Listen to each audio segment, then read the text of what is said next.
ఎప్పుడు రాజకీయాల్లో బిజీగా ఉండే పుంగునూరు ఎమ్మెల్యే మాజీ మంత్రి పెద్దిరెడ్డి రామచంద్రారెడ్డి క్రికెట్ బ్యాట్ పట్టారు. పుంగునూరు మండలంలో సుగాలిమిట్ట గిరిజన వాసులు ఏర్పాటు చేసిన క్రికెట్ టోర్నమెంట్ను పెద్దిరెడ్డి రామచంద్రారెడ్డి ప్రారంభించారు. ఈ సందర్భంగా బ్యాటింగ్ చేశారు. యువతరానికి మానసిక ఉల్లాసానికి క్రీడలు ఎంతో ముఖ్యమైనవి అన్నారు. క్రీడల్లో యువత మరింతగా రాణించి పుంగునూరుకు జాతీయ స్థాయిలో గుర్తింపు తేవాలి అని ఆటగాళ్లను అభినందించారు.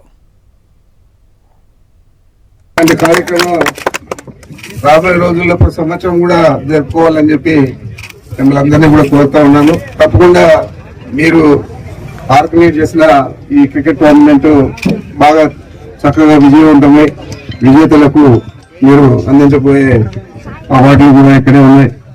తప్పనిసరిగా అందరూ కూడా దీంట్లో పార్టిసిపేట్ చేసి మన ఈ ప్రాంతంలో అంటే సుగాలిమిట్ట సంబంధించిన అన్ని తరుణాల ప్రజలకు మీరు మంచి పేరు తెచ్చే విధంగా పనిచేయాలని కోరుకుంటూ